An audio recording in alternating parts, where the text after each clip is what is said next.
Hello friends, welcome back to our channel. तो आज के इस वीडियो में हम बात करने वाले हैं कि आप अपने ईपे अकाउंट से अपने फंड्स को बैंक अकाउंट में कैसे ट्रांसफर करोगे।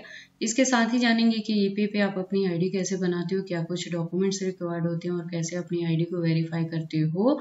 तो और इसके साथ ही मैं आपको बता दूं कि जो ईपे है ये किस लिए यूज किया जाता है। तो इसको वर्ल्ड वाइड लेवल पे मनी ट्रांसफर करने के लिए यूज किया जाता है। ट्रांसफर करें या रिसीव करें, आप ईपे में कर सकते हो और किसी भी फॉर्म में कर सकते हो। और बेसिकली यहाँ पे करेंसी चेंज होके आपको अपने कंट्री के अकॉर्डिंग यहाँ पे आपके पैसे जो होते हैं वो आप यहाँ पे मनी अपना विड्रॉ कर सकते हैं। तो ये काफी अच्छे फीचर्स है ईपे के रिलेटेड। तो ए टू जेड सारी इन्फॉर्मेशन आज की इस वीडियो में आपको मिलने वाली है। तो आप इस वीडियो के साथ एंड तक बने रहना और इसके साथ ही आप इस चैनल को सब्सक्राइब कर लेना इसी तरह के इन्फॉर्मेटिव वीडियोस के लिए, जो कि मैं रेगुलर रूटीन में अपने चैनल पे लेके आती रहती हूँ। अर्निंग एप्लीकेशंस के रिलेटेड भी, विड्रॉ के रिलेटेड भी और अपनी आईडी को बैंक अकाउंट से बाइंड करने के रिलेटेड भी। तो चलिए फिर आज की इस वीडियो को स्टार्ट करते हैं। तो सबसे पहले आपको क्या करना है, कोई भी सर्च इंजन आपको ओपन करना है और यहाँ पे ईपे लिख के ऐसे सर्च कर देना है। जो फर्स्ट वन लिंक आएगा वहीं पे आपको क्लिक करना है।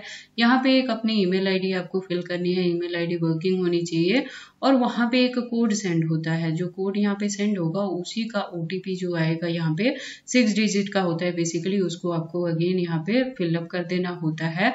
याद रखें, जैसे ही सेंड और वापस यहाँ पे फिलअप आप करोगे तो यहाँ पे एक टाइमिंग ड्यूरेशन चलती है। उसी ड्यूरेशन के बिटवीन में आपको यहाँ पे कोड भी फिल करना है और आपने अपना यहाँ पे पासवर्ड भी सेट करना है आईडी के लिए। तो याद रखिए कि जो यहाँ पे कैरेक्टर और लेटर दोनों के मिक्सिंग आपकी आईडी होनी चाहिए। आप बेसिकली यहाँ पे अपना फोन नंबर लिख सकते हो और आगे अपने नेम का जो भी अल्फाबेट आप रखना चाहें वो 3-4 अल्फाबेट यहाँ पे एडअप कर देंगे तो आपका पासवर्ड यहाँ पे अच्छे से बन जाता है। और नीचे भी सेम ही पासवर्ड आपको फिल करना होता है और उसके बाद आई एग्री पे क्लिक कर देना है। देखो ये रेफरेंस कोड रिक्वायर्ड नहीं होता है, अगर आपको ये नहीं फिल करना है आप नहीं कर सकते हैं उसको, ठीक है।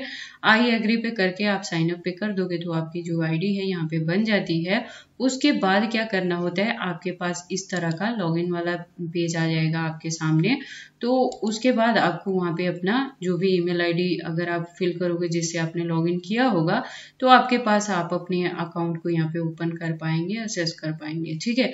यहाँ तक चीजें होगी। अभी आपको क्या करना है कि जिस भी एप्लीकेशन पे आपने अपनी अर्निंग को विड्रॉ किया होगा या जो फॉरेन से जो भी आपका फंड्स रहता है, अगर आपने ईपे मेथड पे वहां पे मंगाया है या उसे आप निकालना चाहते हैं या सेंड भी करना चाहते हैं, तो ये सारी चीजों के लिए आपको क्या करना है, देखो पे इन में वो डिटेल्स रहती हैं जहां से मनी जो है आपने रिसीव किया होता है, ठीक है, कि आपके अकाउंट में आपके वॉलेट में कहाँ से पैसा आया है वो सारी डिटेल्स आपको यहाँ पे मिल जाती हैं। जैसे मेरी जो यहाँ पे पेमेंट हुई थी वो यूएसडी के फॉर्म में हुई थी तो वो डिटेल्स यहाँ पे यूएसडी का मेंशन किया है। क्योंकि आज के इस वीडियो में हम बेसिकली बात करने वाले हैं पे आउट पे कि हम अपने ईपे वाले वॉलेट से अपने फंड्स को बैंक में कैसे ट्रांसफर करेंगे। तो आपको यहाँ पे आउट पे क्लिक करना है। यहाँ पे आप देखो जो अर्निंग है वो तो यूएसडी के फॉर्म में ही रहेगी, तो यहाँ पे जितनी भी यूएसडी हो आप फिल कर सकते हैं। देखो मेरी अभी यहाँ पे अर्निंग 0 है, मैंने विड्रॉ कर लिया है ऑलरेडी, तो इसलिए यहाँ पे 20 लिखा आ रहा है। लेकिन मैं फॉर एग्जाम्पल यहाँ पे देखिए आपको अच्छे से यहाँ पे बता सकती हूँ। तो आपने भी सेम चीजें स्टेप बाय स्टेप इसी तरह से करना है अपनी अर्निंग को यहाँ से विड्रॉ करने के लिए।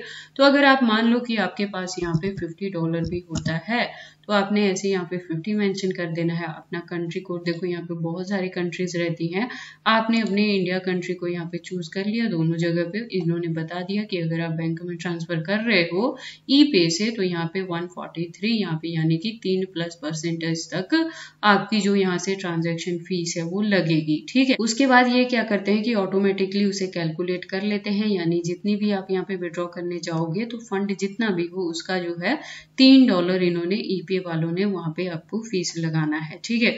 तो रेस्ट में देखो कितना रह गया कि $50 मैंने यहाँ पे फिल किया था तो $3 इन्होंने डिडक्ट करना है, तो $47 जो है वो कन्वर्ट होके हमें यहाँ पे मिल जाएंगे, जो कितना बना 3931 बने। और यूएसडी का यहाँ पे जो ये रेट देते हैं कन्वर्ट करके वो 83.64 रेट देते हैं, ठीक है। तो यहाँ कैलकुलेट हो जाएगा। उसके बाद आपको नेक्स्ट पे क्लिक कर देना है। तो जैसे ही आप यहाँ पे नेक्स्ट पे क्लिक कर दो, देखो क्योंकि यहाँ पे हमारे पास फंड है नहीं तो ये नेक्स्ट नहीं हो रहा है, लेकिन जैसे ही आप नेक्स्ट पे क्लिक करोगे ना तो आपके पास बाकी सारी इन्फॉर्मेशन यहाँ पे पूछ लिया जाता है कि आपका बैंक अकाउंट नंबर और बैंक आपका जो भी IFSC कोड है, SCT, सारी डिटेल्स पूछी जाएंगी, प्लस वहाँ पे वेरिफिकेशन होगी तो एक सेल्फी भी आपको लेके अपलोड करना होगा और अपना जो नेशनल ID है वो भी यहाँ पे उसकी भी फोटोकॉपी अपलोड करनी होगी। 1 से 2 मिनट में वेरीफाई हो जाता है और उसके बाद जो भी आपकी यहाँ पे अर्निंग होती है वो विड्रॉ के लिए लग जाती है और नेक्स्ट डे ही आपकी जितनी अर्निंग रहेगी आफ्टर जो भी वेरिफिकेशन ये करते हैं तो आपका जितना भी आपने यहाँ पे विड्रॉ लगाया होगा ना वो फंड आपके बैंक अकाउंट में आ जाता है।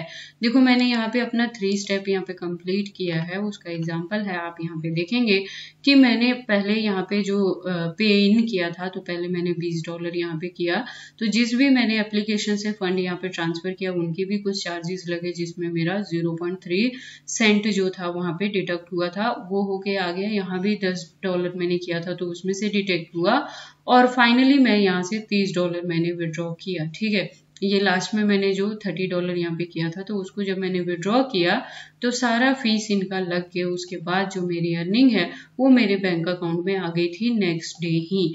तो काफी सिंपल सा प्रोसेस है, यहाँ पे कोई भी हार्ड एंड फास्ट रूल नहीं है, बस यही है कि आपको अपना जो अकाउंट नंबर है उसको याद रखना है कि कैसे आप यहाँ पे क्या चीजें कर रहे हो। देखो ये सारी डिटेल्स है जो मैंने यहाँ पे विड्रॉ लगाई थी कि कैसे कैसे क्या यहाँ से आप विड्रॉ कर सकते हैं, कितना यहाँ इनका फीस है और क्या चीजें लगते हैं। सक्सेसफुली मेरे अकाउंट में भी रीच हो गई है। देखो डॉक्यूमेंट्स के रिलेटेड मैं आपको बता दूं कि कुछ भी hard and fast documents required नहीं है। आपको अपना पैन कार्ड रखना है या पासपोर्ट का फोटोकॉपी भी आप ले सकते हैं और बैंक अकाउंट का एक आप रख लें डिटेल, यहाँ पे बैंक अकाउंट, IFSC कोड और अपना जो भी नाम है जिस भी अकाउंट में आप उसे करना चाहते हैं विड्रॉ, वो सारी डिटेल्स आपको रखनी है। बस इतनी सी इंफॉर्मेशन इनफ है ईपे से अपनी अर्निंग को विड्रॉ करने के लिए, अपने फंड्स को सेफली अपने बैंक अकाउंट में ट्रांसफर करने के लिए।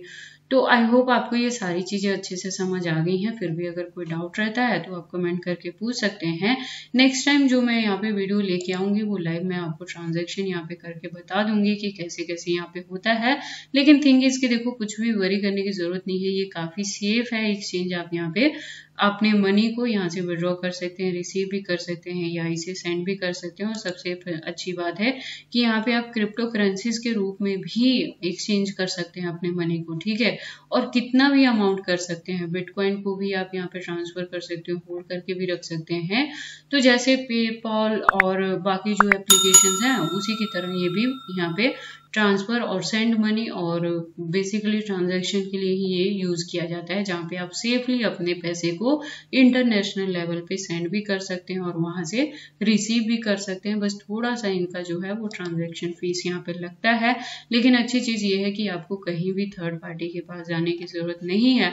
आप खुद से यहाँ पे अपनी जो भी पेमेंट रहती है उसको विड्रॉ कर सकते हैं। तो आई होप आपको ये सारी चीजें अच्छे से समझ आ गई हैं। फिर भी अगर कोई डाउट रहता है तो आप कमेंट सेक्शन में पूछ सकते हैं, मैं आपके हर एक कमेंट का रिप्लाई कर दूंगी।